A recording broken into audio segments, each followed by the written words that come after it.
پوچھا گیا حضور قربانیاں کیا ہیں؟ فرمایا تو ہمارے باپ ابراہیم کی سنت ہے۔ تو عرض کی حضور اس سے ملے گا کیا؟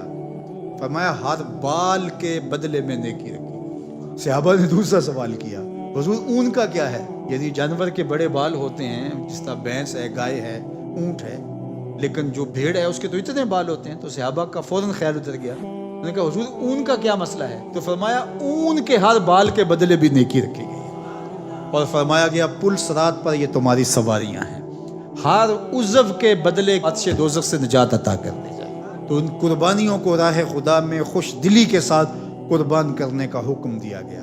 اچھا، یہ قربانی میں نے کہا کہ حضرت آدم علیہ السلام سے لے کر پھر اس کے بعد مختلف انبیاء علیہ السلام کی زندگیوں کے اندر قربانیاں رہی اور راہ خدا میں انہوں نے قربانیاں پیش کی، لیکن یہ قربانی منسوب خاص طور پہ حضرت ابراہیم علیہ السلام کے ساتھ ہے۔ فرمایا تمہارے باپ ابراہیم کی سنت ہے، وہ اس لیے کہ قربانی کو جس نقطہ کمال تک حضرت ابراہیم نے پہنچایا، کسی نے گیہوں کی قربانی پیش کی، کسی نے چند سر جو راہ خدا میں قربان کیے، کسی نے بکری پیش کی، کسی نے دمبا پیش کیا، کسی نے اونٹ ذبح کیا، کسی نے گائے ذبح کی، کسی نے مال پیش کیا، کسی نے کوئی قربانی پیش کی، لیکن خلیل اللہ، اللہ کا وہ جلیل القدر نبی ہے جس نے اللہ کی قربت کے لیے اپنے بیٹے کی گردن پہ چھری رکھ دی۔ یہ تماشا لب بام نہیں تھا، لیکن یہ خواب دیکھتے ہیں کہ سب سے پیاری چیز میری راہ میں قربان کر دو۔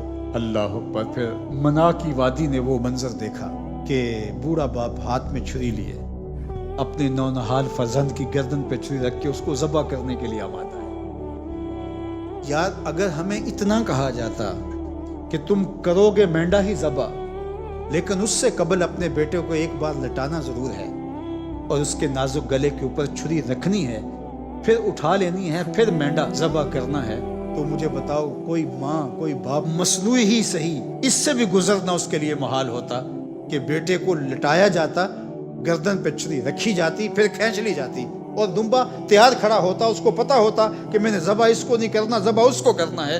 پھر بھی سہانے روح تھا یہ منظر اور قیامت خیز تھا یہ منظر، لیکن خلیل اللہ کو تو کہا گیا تھا کہ بیٹے کو ذبح کرو، اور وہ بیٹے کو ذبح کرنے کے لیے آمادہ ہو گئے۔ اللہ اکبر۔ یہ کوئی چھوٹا کام نہیں تھا، یہ امتحان کو ہمالیہ کے کلیجے پہ ڈال دیا جاتا، اس کا پتا بھی پانی ہو جاتا، چٹانوں کی صلابت بھی اس کو گوارا نہ کر پاتی، زمین پھٹ جاتی، آسمان ٹکڑے ہو جاتا اگر ان کے اوپر یہ بوجھ ڈالا جاتا۔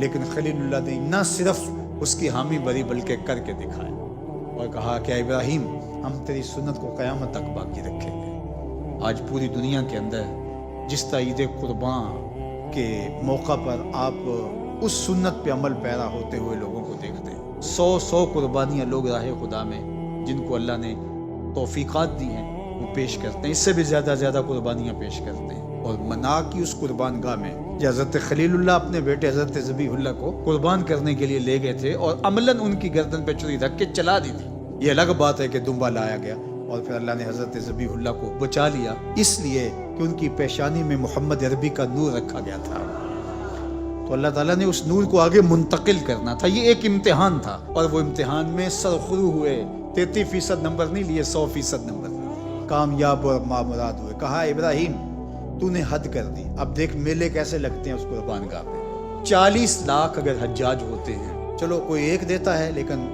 5 10 بھی پیش کرتے ہیں، اور عرب شیوخ کو میں نے دیکھا ہے کہ وہ 100 قربانیاں بھی پیش کرتے ہیں۔ تو اگر 40 لاکھ حجاج ہیں تو میں بہت بھی کم لگاؤں تو 2-3 کروڑ قربانیاں تو اس قربان گاہ پہ ان 3 دنوں میں ذبح ہوتی ہیں۔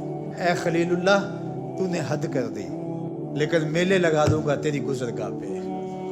کیسا پروٹوکول دیا، کیسا اعزاز، پوری دنیا کے اوپر یہ قربانیوں کے جانور گھوم رہے ہوتے ہیں، منڈیاں سجی ہوئی ہیں، اربوں روپے کا، کھربوں روپے کا کاروبار ہوتا ہے۔ کوئی چھریاں تیز کر رہا ہوگا قربانی کے لیے، قصاب الگ تیاری کر رہے ہوں گے، کوئی خریدنے جا رہا ہوگا، کوئی بیچنے جا رہا ہوگا، کوئی ان کو منتقل کر رہا ہوگا، کوئی چارہ سپلائی کر رہا ہوگا، کوئی دانے دے رہا ہوگا، کوئی کھالوں کی منصوبہ بندی کر رہا ہوگا، کوئی کلیکشن کر رہا ہوگا، کوئی بیچ رہا ہوگا، کوئی خرید رہا ہوگا۔ اتنی زیادہ کام بڑھ گئے ہیں، تو یہ کیا ساری دنیا ادھر لگ گئی ہے؟ اے خلیل تو نے بھی حد کر دی تھی، کائنات میں ایسے کو کرتا دیکھا نہیں گیا، لیکن دیکھ تیری گزرگاہوں پہ اور ان ایام، ان لمحوں پہ ہم نے ایسا میلہ لگایا ہے کہ عید قربان بھی پڑھی جائے گی، تکبیرات تشریق بھی پڑھی جائیں گی، اور تیری سنت پہ جانور بھی ذبح کیے جائیں گے رب کے نام پر۔ منا کی وادی چمک رہی ہے اور سلامتیاں اتر رہی ہیں، اور یہ سلامتیوں کا سلسلہ رکا نہیں ہے۔ اللہ اکبر۔